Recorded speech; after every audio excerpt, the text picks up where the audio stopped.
The broadcast is now starting. All attendees are in listen-only mode. Hello, everyone, and thank you for joining us today. Please give us a moment while we get the presentation set up. Hold on just a moment.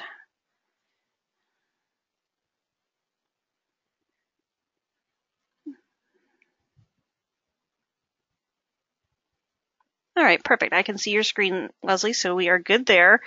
I just want to remind everyone that your phone lines have been muted. If you have any questions during the presentation today, please submit them through the chat pod, and we will direct them to the facilitators. At this time, I'd like to introduce Dr. Leslie Fox, Education Program Specialist with the Office of Special Education Programs at the U.S. Department of Education. Leslie will be the facilitator for the Performance Accountability Implementation Team with the Monitoring and State Improvement Planning Division webinar today. Leslie? Thank you so much, Jennifer, and thank you for all who are calling in on a July afternoon. I hope the summer is going well for everyone. I'm sitting in for Greg Core, who's on leave for a couple of days, but very, very excited to kick off today's National TA Call. We have some great presentations on the Math Cross-State Learning Collaboratives and the model demonstration projects to improve algebraic reasoning for students with disabilities in middle school. So I think we're going to have a great opportunity to learn about some of the work that's going on in our states and through some of our technical assistance centers. The only announcement I was given to share was to remind everyone of the OSEP Leadership Conference that is taking place later this month in Crystal City here in the DC area, July 22nd to the 24th. We have a great agenda. Our OSEP Planning Committee has put in a lot of time and energy to pull together some great presentations and opportunities to engage with our grantees. We're really looking forward to the conference and hope as many people can attend as possible from your states. So we really are looking forward to that and hope to see you there in a few weeks. So with that, I am going to turn the mic over to my colleague, Dr. Benjamin Starr, who is also an education program specialist, but he is in our research to practice division here at OSEP. So Ben? All right, thank you, Leslie. We can go to the next slide, please. The first presentation this afternoon will highlight the Math Cross-State Learning Collaborative, or CSLC. The Math CSLC is a part of the National Center for Systemic Improvement, which is known as NCSI, which is funded by OSEP. The current iteration of NCSI was funded in FY14 at over $8.7 million per year for 5 years, a total of over $43 million.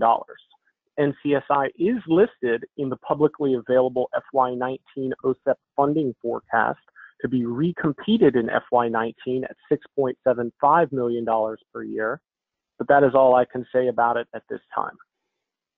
After the Math CSLC presentation, the 3 model demonstration projects to improve algebraic reasoning for students with disabilities in middle school will present. These projects were funded by OSEP at $400,000 per year for 4 years for a total of $1.6 million each. They each began work in late 2017 and early 2018. And they've had over 1 full year of implementation and are here today to share the key components of their models, as well as data and lessons learned. Thank you, and I'll now turn it over to Kat Fannenstiel of AIR. Hi, great, thanks. Leslie, can you go to page 3 or slide 3?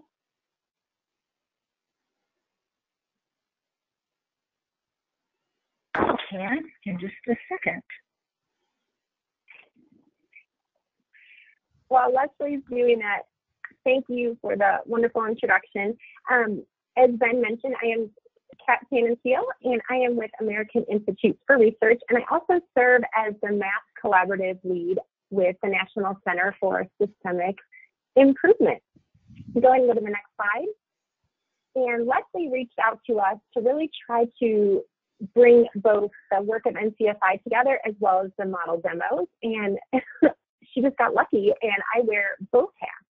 So just to give you a little bit of background around NCSI, our conceptual model is around these 4 overarching elements. So you'll see the use of data, knowledge utilization in selecting, aligning, and using evidence-based practices, Systems change, really looking at infrastructure considerations both at the state level as well as at the school level.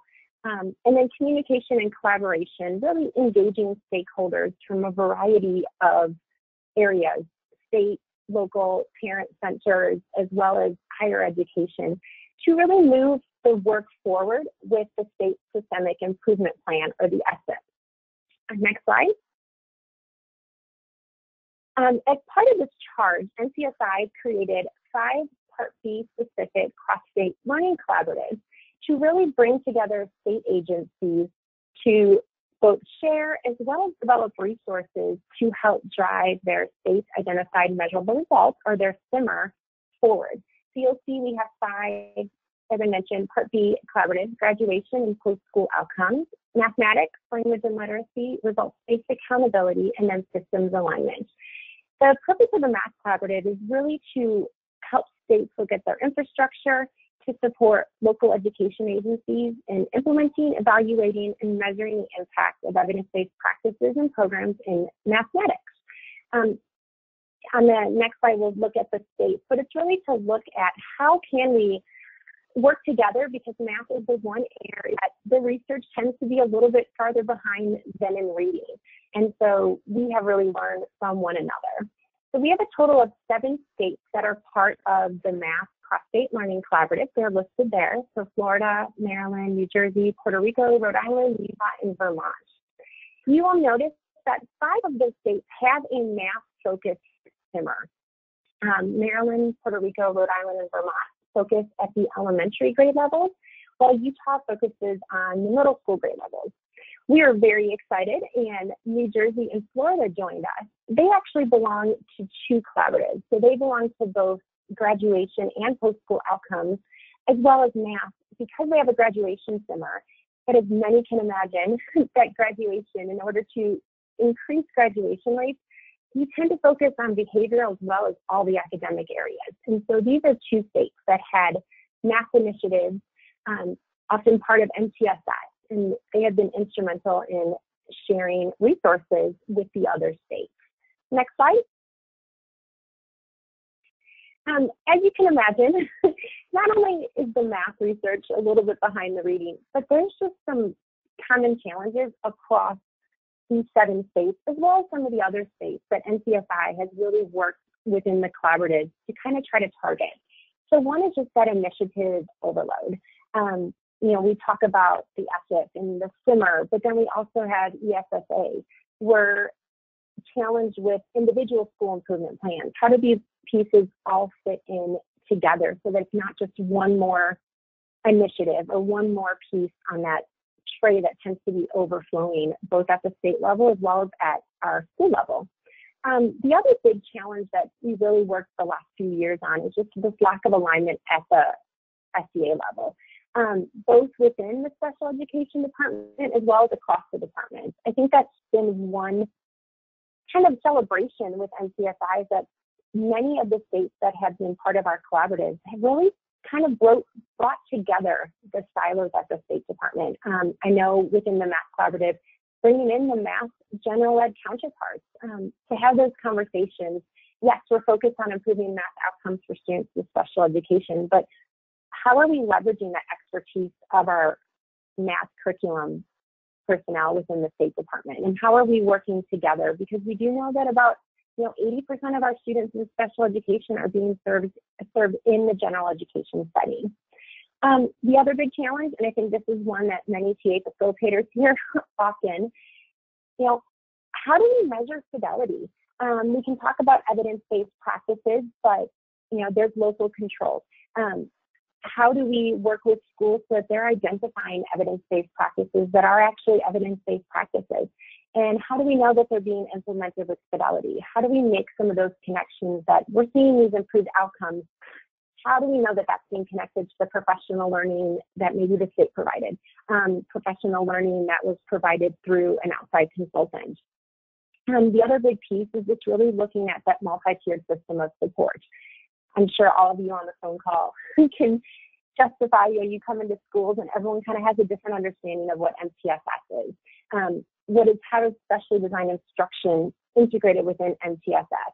how are we leveraging instructional level coaches as well as systems coaches to improve academic as well as behavioral outcomes? And so we really try to discuss all these pieces with a math lens as well as a systems lens as well. All right, next slide. So the Math Collaborative, we've had face-to-face events twice per year. We've had monthly virtual calls, and then we also have a website devoted just for the members of the collaborative to really share resources and receive feedback. We've housed many of our materials that we've shared at face-to-face events, but we've also had states that have created, whether it's fidelity forms or training materials, and they put it up there in a place that is safe because it is private to just the members, and really getting that feedback as well as sharing. Quite a bit of the states have borrowed from other states and of course statified it for themselves, but we really have tried to build this sense of community and to share some of those resources.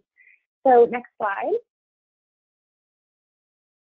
So just some topics that we've talked about recently, the knowing doing gap. You know, sometimes we think about the research to practice gap, but then there's also this knowing and doing gap.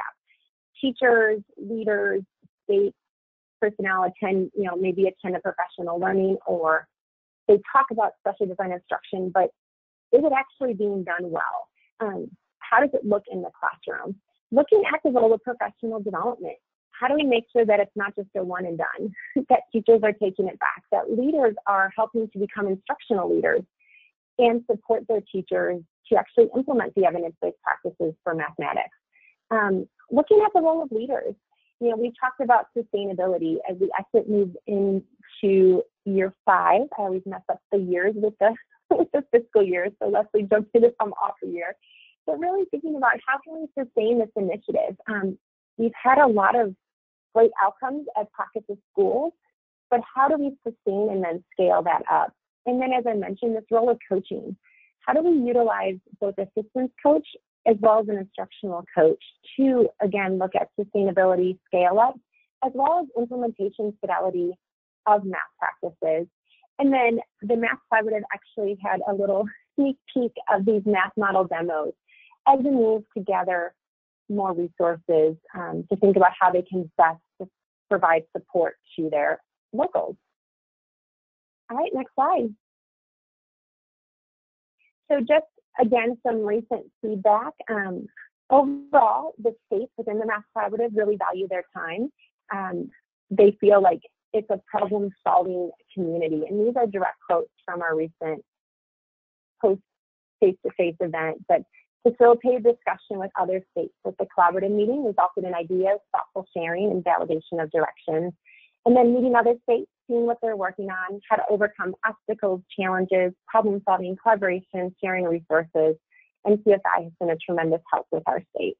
So I'm very lucky to have been to still be part of NCSI as well as the Math Collaborative. And while we're a smaller collaborative compared to some of the other Part B, those other 4, we really have developed a pretty tight-knit community that has shared and really realized that, oh my gosh, this isn't a challenge that I'm just facing in my state. All right, so next slide. So thank you. Wanted to just give, I know that was a very brief overview of the Math Collaborative within NCSI, but we wanted just to touch base on what's going on, especially in the world of mathematics from a national lens. So thank you, Leslie and Ben, for letting us do that overview. And I'm going to turn it over to Sarah Powell to talk about Project STAIR. Thanks. All right. Hey, thank you, Kat, for the nice introduction of the collaborative. All right, so I am going to share with you some information about one of the 3 model demonstration projects. Our project is called Project STAIR, which at the bottom of the slide you can see means supporting teaching of algebra, individual readiness. And our project is carried out across 3 universities. So I'm Sarah Powell. I work at the University of Texas at Austin. And then I collaborate with Erica Lemke at the University of Missouri and Leanne Ketterling-Geller at Southern Methodist University. And then our person that helps us with our data analysis is Yakov Petcher at Florida State.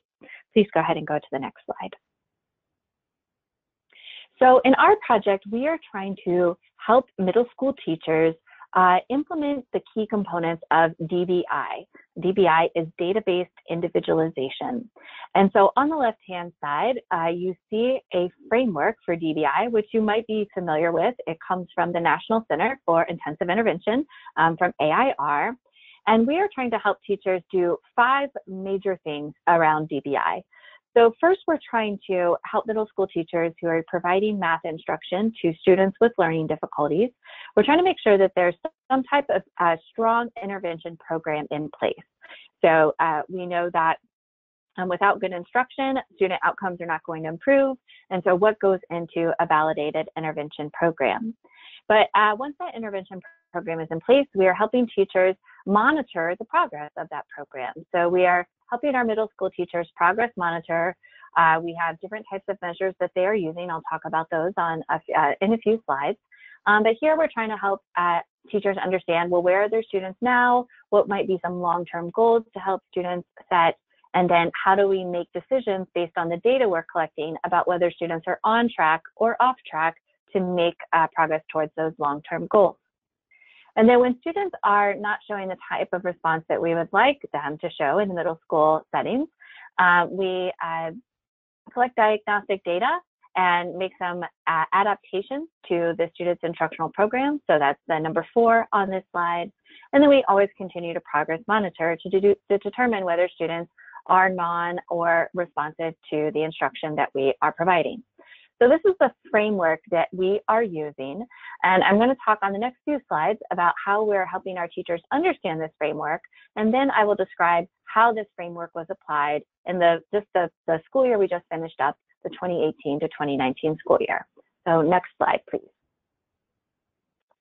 So within a school year with our teachers, they do several different activities with us. The first that occurs at the beginning of the school year is they participate in what we call our STAIR core. Every teacher participates in this professional learning series. It's 3 sessions. Each of the sessions for next year will run 3 hours apiece. And during these sessions, the teachers are introduced or relearn the DBI framework that I just shared with you. They learn about how assessment works within a DBI framework, and we talk about different progress monitoring measures and how to administer and score those. And then we also talk a lot about instruction. What are the good instructional practices that we should be using with middle school students with learning difficulties? And so all the teachers participate in STAIR core, and then they help us decide which students are going to be eligible for participation in our project. And eligibility can come in 2 forms. First, students are eligible if they have a diagnosed disability and IEP goals in mathematics. Or second, students are eligible if they are showing persistent low mathematics performance. So that is below the 20th percentile on a state standardized test or some other type of measure that the school is administering. And then after those students are identified, our teachers work with us to collect pretest data and baseline ARPM data. ARPM stands for Algebraic Readiness Progress Monitoring Data. And that is the progress monitoring system that we are using with our students across the school year. Then as the teachers start to collect data, we go into what we call STAIR tailored and coaching. STAIR tailored is professional learning that is tailored to the individual teacher. So in STAIR core, all teachers participate in the same professional learning sessions. And STAIR tailored, teachers access on-demand modules that are provided on our YouTube channel to find out more information about something that will be tailored for their student or students that they're working with. So for example, if teachers want more information about using manipulatives to teach algebra, we have STAIR tailored videos about that. If teachers want more information about good word problem instruction, we have STAIR tailored videos about that. So the idea here is that everyone receives the core, and then we tailor the instruction based on the teacher needs and the student needs. And so during the school year, we participate with our teachers in STAIR tailored and coaching, occurring every few weeks, where we coach with our teachers to help them interpret the data and adapt instruction. And then we use the STAIR tailored videos to help adapt that instruction. And then at the end of the school year, we collect post-test data. Next slide, please. So these are just some pictures from some of the things that I talked about. So when we're thinking about collecting pretest data and baseline ARPM data, On the left-hand side of the slide, you can see just a screenshot from the DOMA. This is the Diagnostic Online Mathematics Assessment. We gave this at pre-test to understand student strengths and weaknesses. So we administered this measure, and then the teachers had access to the data. It measures student math performance, and I think like 13 or 14 different math constructs important for middle school. And then as we do the progress monitoring, the example on the right comes from our progress monitoring system. Students take 3 brief progress monitoring measures each week, one related to quantity discrimination, one related to number properties, and one related to proportional reasoning. And each of these 3 subtests are put together in the Algebraic Readiness Progress Monitoring Measure. They are all good predictors of later algebra performance. And that's one of our big outcomes for this project, is getting students to be successful with algebra instruction later on. Next slide, please. On this next slide, this is just that's a horrible video picture of me. But this is kind of what the stair tailors look like. So these are videos. You can see this is on YouTube here. And this video is all about word problem attack strategies. So let's say that one of the students, the teacher talks to us and says, my student's really struggling with word problems. And we might ask, well, do they have an attack strategy to use? And so they might be like, well, what's that? And so we'll say, hey, we'll send you a link to this video. This is in the stair tailored video series. And so on this just snapshot from this page, we are seeing an example of different types of attack strategies and what is in a good word problem attack strategy versus a not so great attack strategy. And currently we have about 80 stair tailored videos put up on our YouTube channel, and we have another 65 in production this summer. Next slide, please. So when we put that all together, that is our STAIR project. So just to reiterate, teachers start with STAIR Core. They help us decide which students are eligible. We pre-test all students. And then as the teachers are teaching across the school year, we provide coaching and bring in the STAIR tailored videos. And then at the end of the school year, we post-test to see if this has an impact on both the teachers and the students. So on the next slide, I will talk a little bit about what we have done this school year. So next slide, please. So our pilot project during the last school year occurred in 4 middle schools. So our research team is spread out in 3 different cities. And so we like to make it hard on ourselves, and we actually went to 4 different cities for implementation. So we had a middle school in a very urban district in St. Louis. We had a middle school in what would be probably considered a suburban district of Columbia, Missouri. We had a middle school in very urban Dallas, Texas, and we had a middle school in a suburban area of Austin, Texas. So what we learned from this year? So the core, that was the thing that we implemented with all teachers at the beginning of the school year. The core went very well. It was rated very favorably by all the teachers that participated in the project. But as the school year went on, we didn't always see all practices talked about in the core reflected within the intervention. So one of the things that we are working on this summer is we're actually trying to make the core a little bit more compact, and then putting some of the core practices into STAIR tailored, because we did see teachers accessing the STAIR tailored. So if they want more information about fluency building or proportional reasoning, they can visit the STAIR tailored videos. The progress monitoring that we implemented across the school year, our biggest thing that we had happen with this is that it was administered online, and we did have difficulty with technology. Specifically, one of our school districts had a nice firewall put up, so it was very difficult to run the ARPM pretty regularly. And another thing is that we saw that not all of our teachers implemented this weekly. So they would implement it the week that the coach was coming to visit, but they wouldn't always do it on a weekly basis. And so this year, for the next school year, we have put in some check-ins in place with our teachers to ensure that that is occurring on a weekly basis. For the STAIR tailored last year, we saw that quite a few teachers accessed. Some teachers accessed over 30 videos, some teachers accessed 5. So we're going to try to increase the number of videos that teachers accessed last year. Some just did the minimum, which would have been like every time a coach was visiting, hey, let's check out this video. But other teachers were very into it and really liked these online resources. The problem there, as we saw with the core, is that we didn't always see all the practices that are highlighted and STAIR tailored reflected within instruction in a classroom. So again, something we are helping, trying to assist with next year, where we're making our coaching protocol much stronger and much tighter tied to the core and the tailored. And then we did try out a lot of different coaching activities for our pilot year. We tried out different observation forms and have decided on one form for implementation for the upcoming school year. Next slide. So across these 4 middle schools, we had, I looked up the numbers and I totally want to make sure I get them correct, but we had over 20 middle school teachers work with us across these 4 schools. And we had over 55 students participate in this project. And all of these students were demonstrating below grade level mathematics performance in middle school. Across the school year, we saw that 69% of our students did demonstrate improvement in their rates of algebra performance on the progress monitoring measures. So that's good, but it's not good enough. That means that there's 30% of students that weren't showing the rate of improvement that we would expect from them. So we're thinking about that in our development of projects for next year. And on our SISTO measure, which was the Iowa Algebraic Readiness Assessment, we saw that about half of our students demonstrated improved pre-algebraic understanding. So again, a lot of the changes we're making this summer are to target some of these students that were not responding in the way that we would expect them to.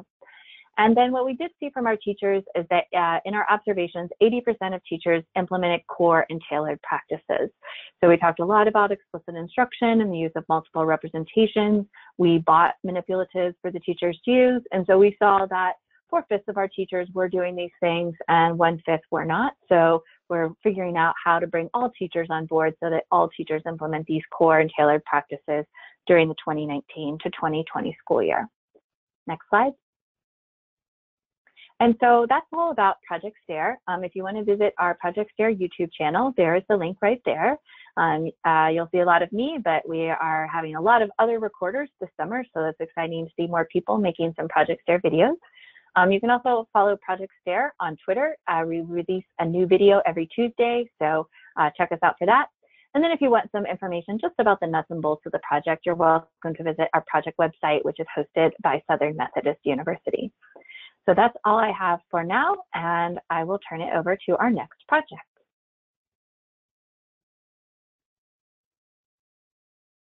Hi, everyone. This is Robin Schumacher, and Joe Domino he and I are going to present together today. I'm going to set up the project, and then he'll go through some slides, and then it'll come back to me.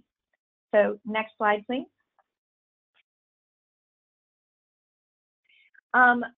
For our model demonstration project, we had several key features. The first being evidence-based interventions for promoting algebraic reasoning.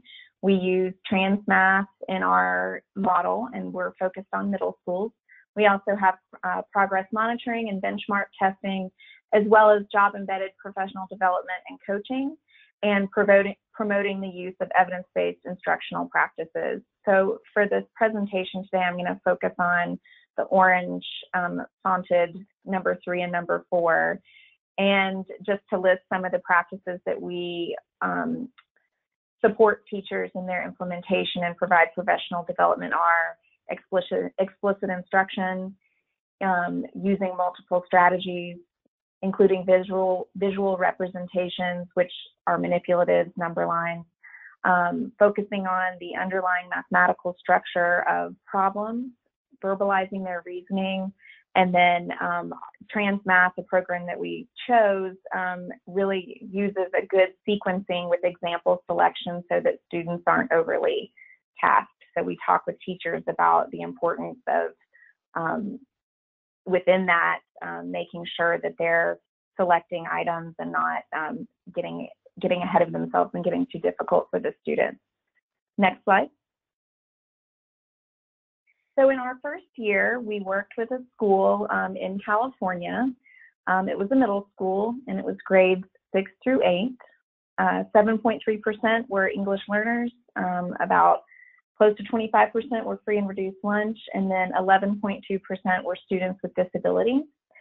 And the way that the provision of services for students with disabilities and those at risk for mathematics was not really within an MTSS framework.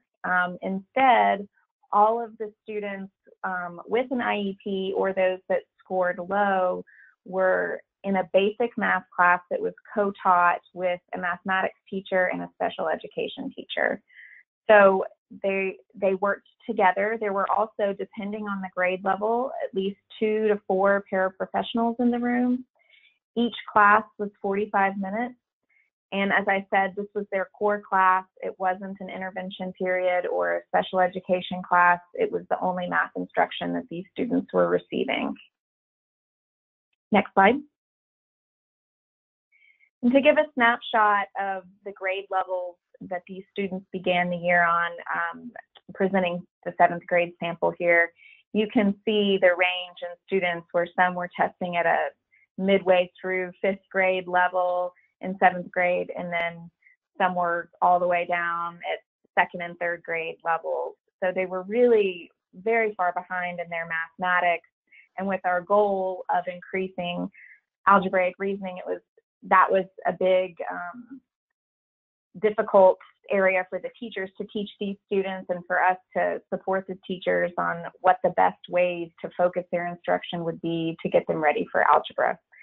So one way that we did that was through coaching and professional development. And Joe is going to take over on the next slide and go through our coaching model. Thank you, Robin. Okay, I'm going to talk about the coaching model.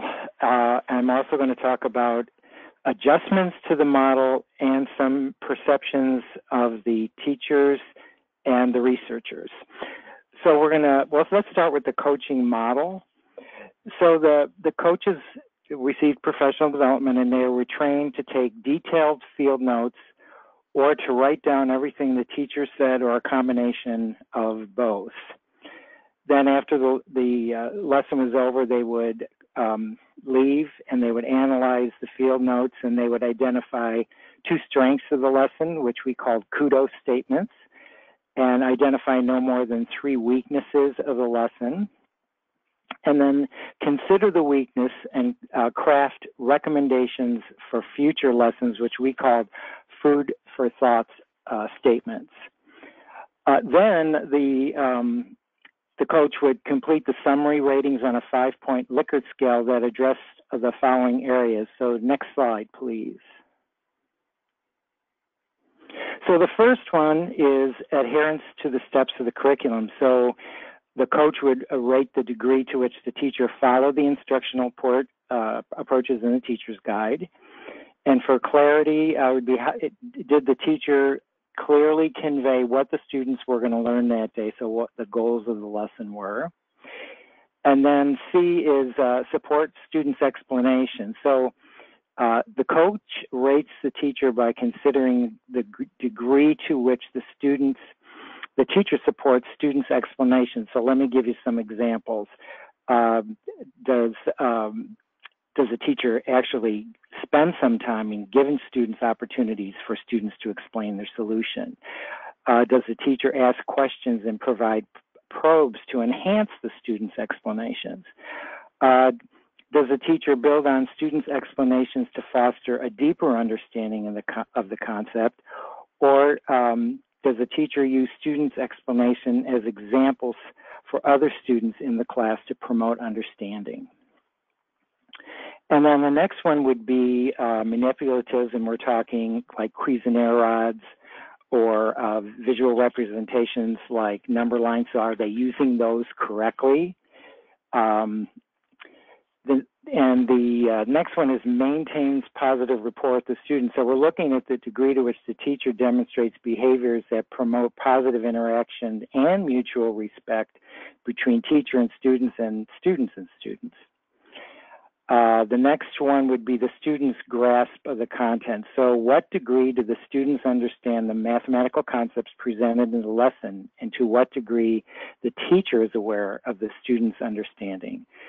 So we told coaches you can consider students' accuracy in using manipulatives and visual representations to solve problems, their ability to explain how a problem was solved, the accuracy of their responses to teachers' queries, etc. And then the last one would just be the seventh one would be uses clear mathematically correct language. So for example, did the teacher use the terms numerator and denominator rather than top number, bottom number? And then of course, there was an overall rating of the lesson. So let's go to the next slide. I'll talk a little bit about the post-observation conference. So the coach would analyze the data, the field notes, and discuss at least 2 kudos statements. And we always start our observation conferences with positive statements. Always good to start on the positive. The coaches were told to try to identify 3 strengths, but if that was difficult, 2 would suffice. Address no more than 3 food for thought statements. The coaches were taught to list the 3 most critical changes that need to be made. So you look at your food for thought statements and you put them in priority order from the one that really needs the most on down. And then we asked the coaches to use their judgment and consider their relationship with the teacher to determine if all of the food for thought statements should be addressed. So for those teachers who may appear to be resistant to feedback, the coach is told to choose the most important weakness to discuss to improve the teacher's instruction. And we do not share the session feedback forms with the teacher. The only information we share are the kudos and food for thought statements. The remaining data are used for research purposes only. So on the next slide, I'd like to go through our adjustments. We'll start with the adjustments and go to the perceptions. So let's talk about teacher-centered coaching. In teacher-centered coaching, the suggestions for improving pedagogy are based on an analysis of the teacher's instructional behavior. So it's taking the notes, et cetera, just what I kind of explained. In student-centered coaching, and if you're familiar with the work of Jan Hasbrook and Carolyn Denton in the areas of reading, they have done a lot of work in the area of student-centered coaching in reading. So in student-centered coaching, the suggestions are based on the student's understanding of the teacher's instruction. So for example, if the coach notices that when students were asked to add a 1/4 and 1/3, and some students added across, so in other words, they added the numerators, then they added the denominators without finding a common denominator, and they came up with 2/7. So in this case, it appears the students didn't understand the concept that you cannot add 2 fractions with different denominators because they're different wholes. So students, they didn't recognize this. Maybe they forgot, maybe they weren't taught, maybe it wasn't clear. So during the post-observation conference, the coach can say that she noticed that students were making errors in either during the lesson while students were answering, or as the coach noticed that during guided or independent practice, the kids were not finding common denominators. So based on this observation, the coach can recommend that the teacher use manipulatives such as C-rods to illustrate why the denominators have to be the same. So in other words, in student-centered coaching, you're not going to say to the teacher, you didn't teach common denominators well enough, or of course in a very tactful way.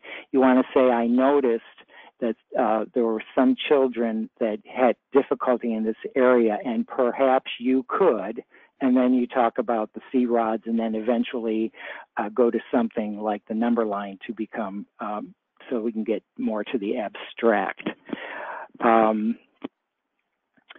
So we actually had make a little adjustment in the coaching to student-centered, because we did have a sort of an issue of a teacher that really had difficulty taking criticisms as good as not really, just recommendations. Our coaches were very tactful, but some folks have issues with that. So we kind of switched over to this the student-centered coaching.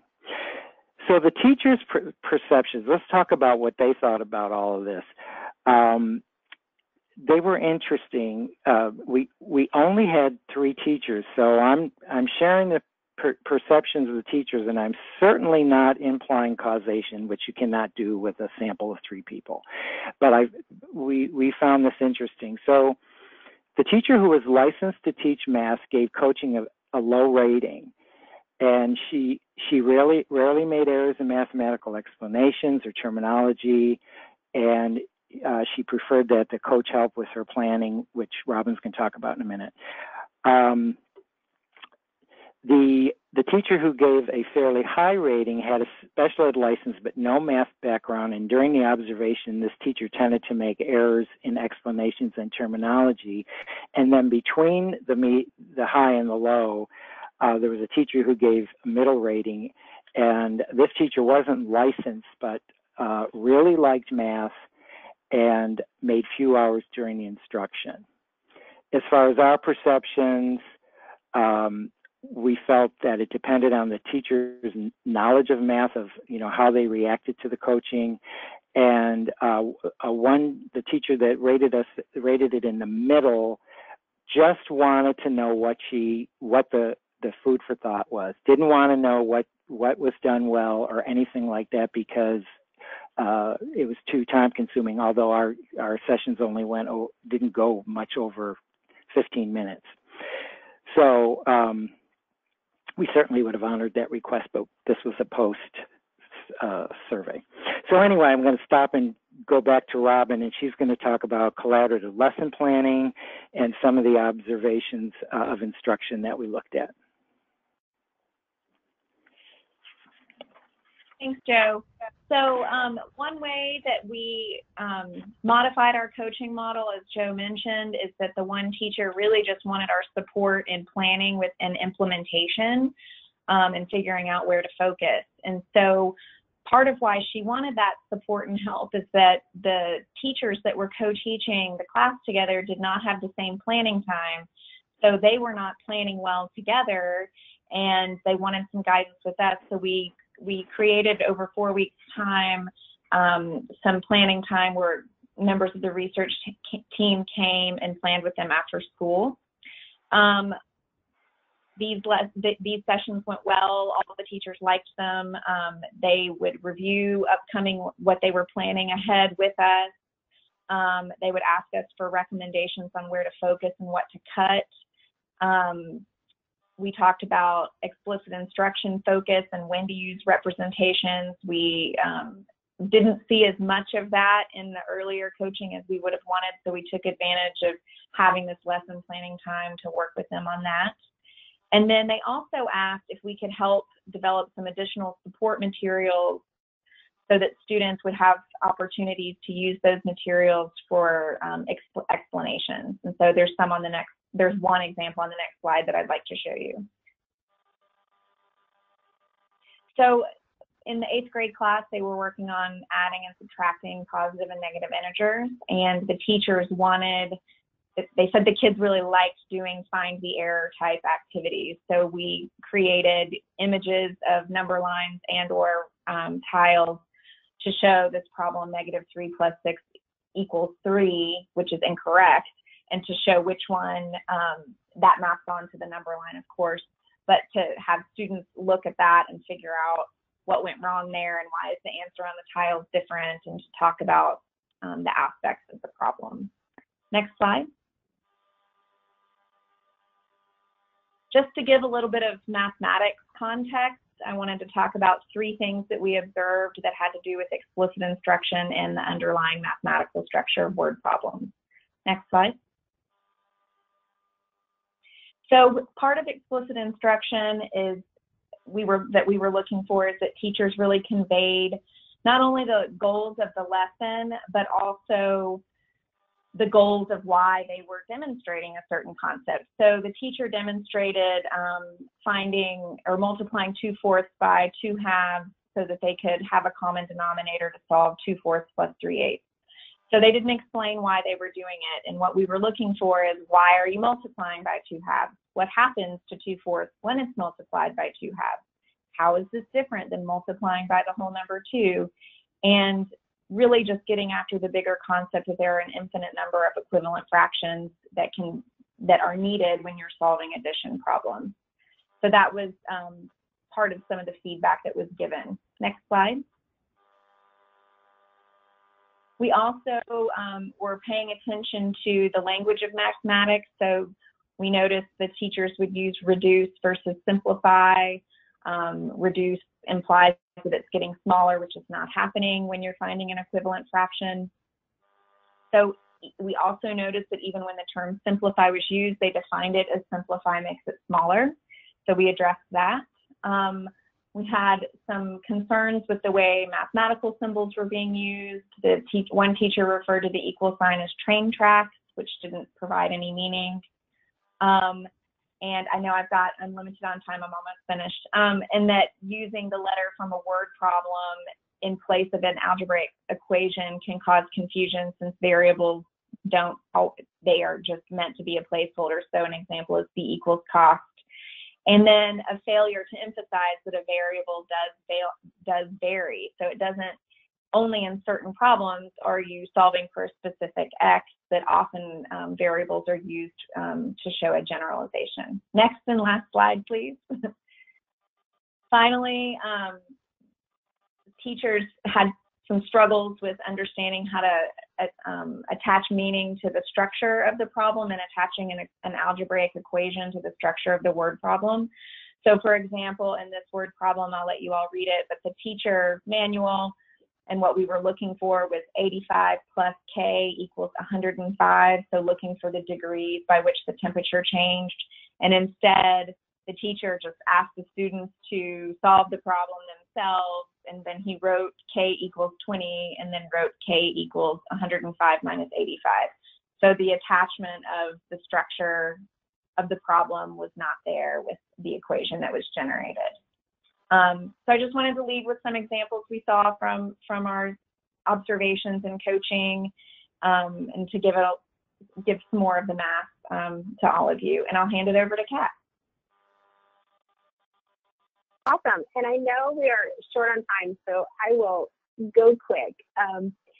So expanding middle school students' understanding of algebraic reasoning for students with disabilities, we realized it was a really wordy title, and because we're in special ed, we have to have an acronym because that's the way of special ed. So it became TIPS for AR, so teaching instructional practices for algebra readiness.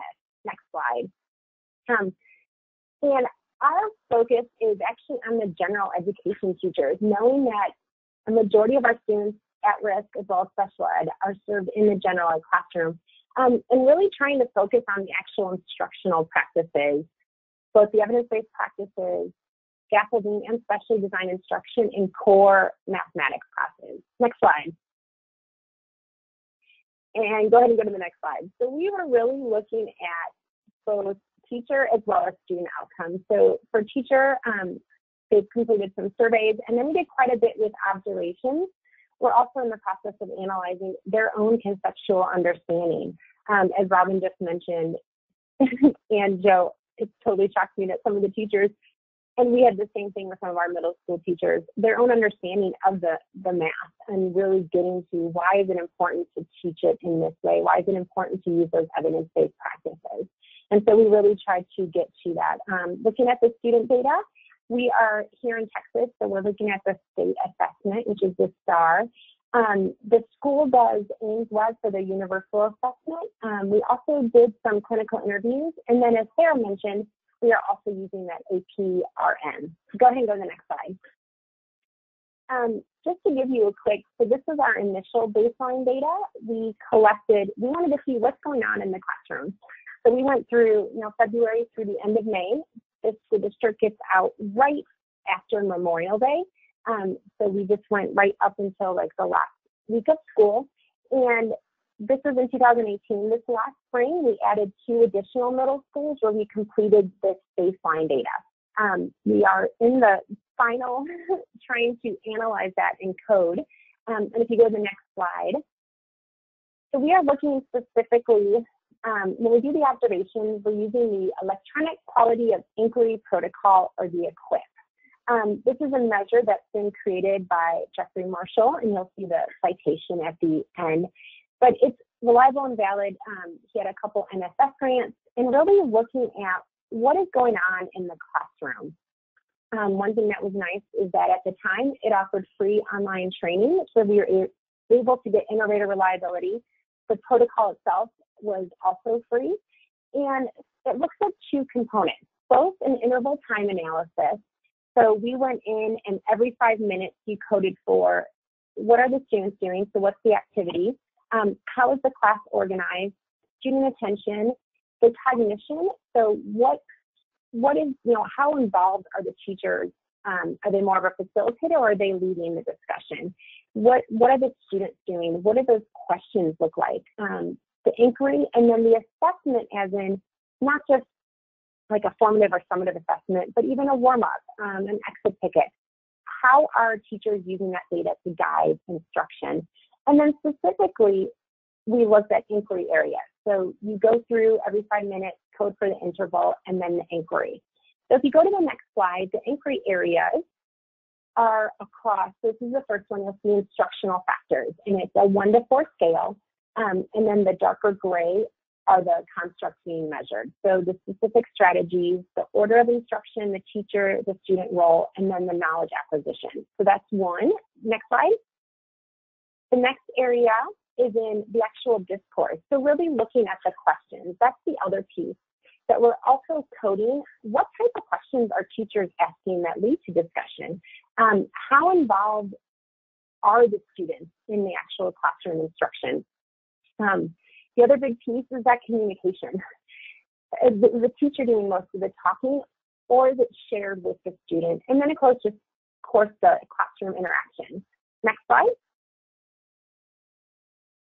Assessment, you'll see, so did the teacher assess for prior knowledge? How did the teacher develop that conceptual understanding of mathematics? We know that we need the procedural fluency, but we also need students to understand conceptually so that they can apply it to a variety of problems. The student reflection, assessment type, role of assessing, and go ahead and go to the next slide.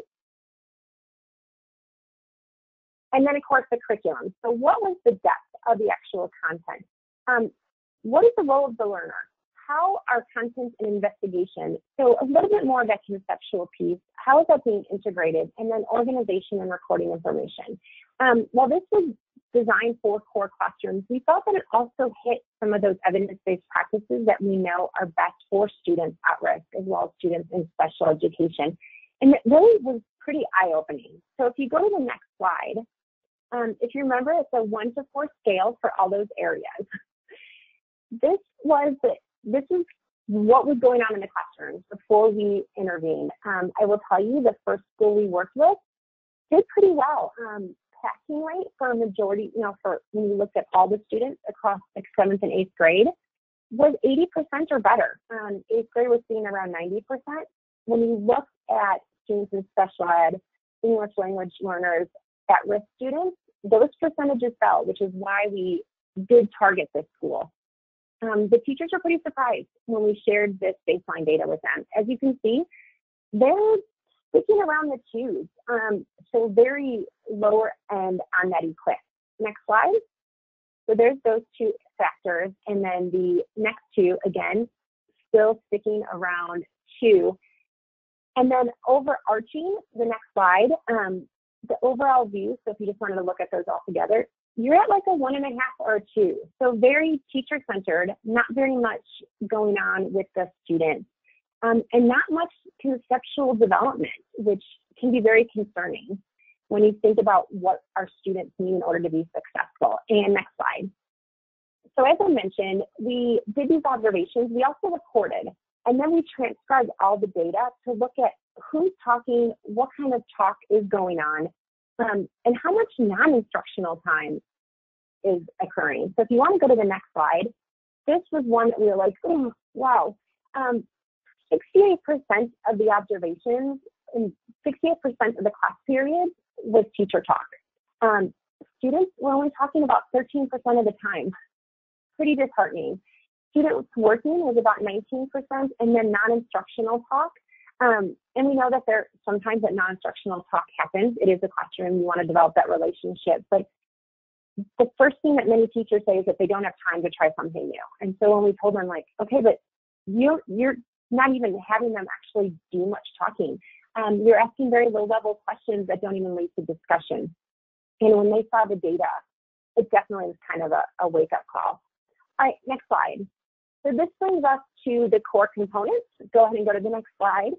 So the evidence-based practices, we focus specifically on the use of multiple representations, which I will tell you during baseline at School 1, as well as our cohort 2, which is our 2 additional.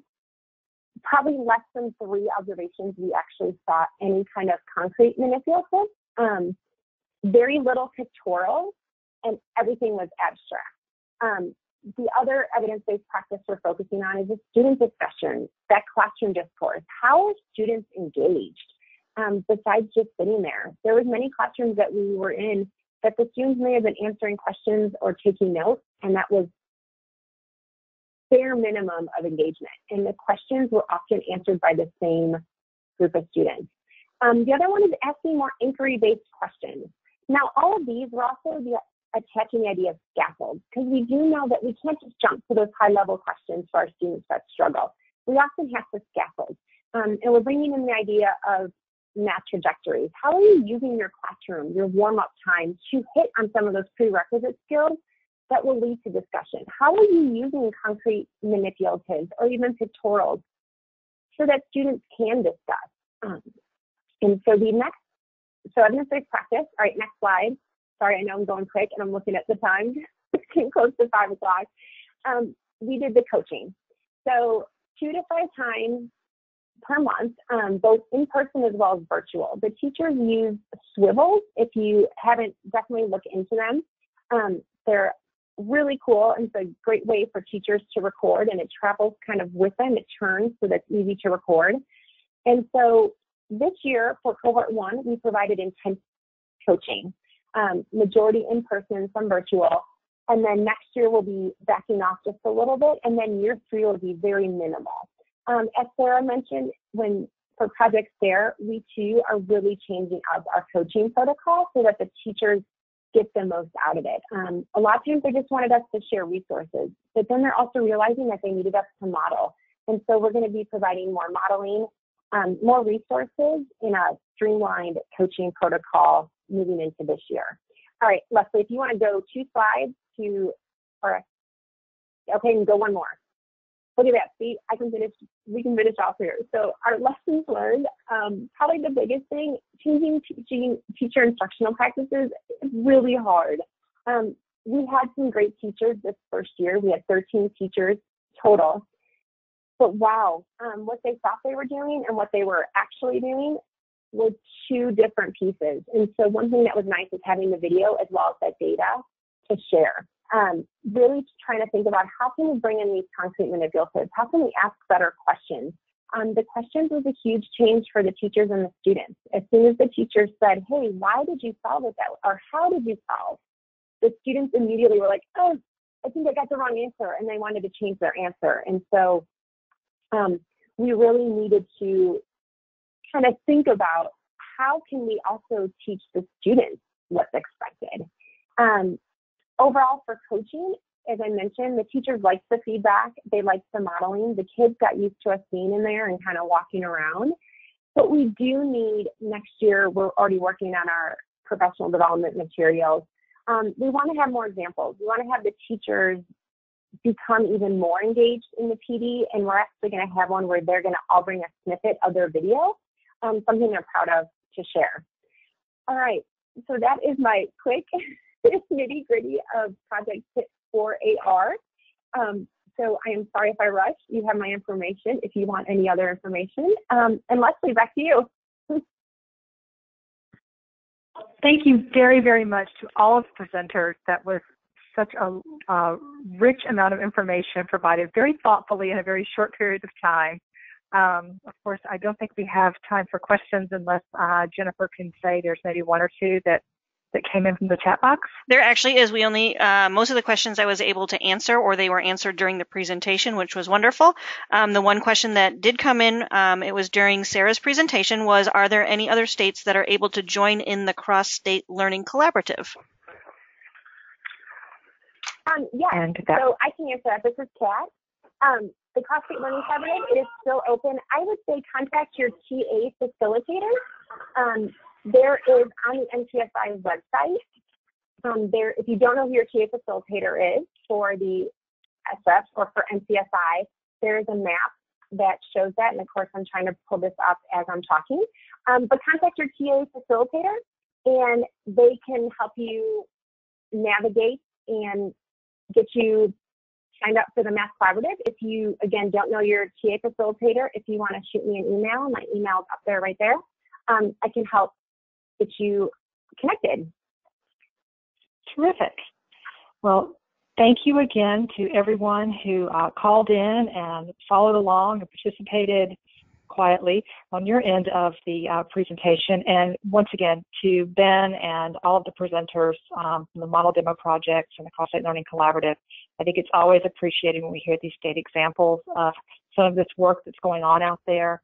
And for our states that maybe aren't focusing on math, but are definitely looking at reading instruction and practices that support graduation and post-school outcomes, coaching, progress monitoring, changing teacher practice, collecting data are certainly core concepts. It's just nice to have illustrated in such a thoughtful manner. So thank you to everyone, and we will see you in a few weeks. Thank you, everyone. Thanks. Thanks.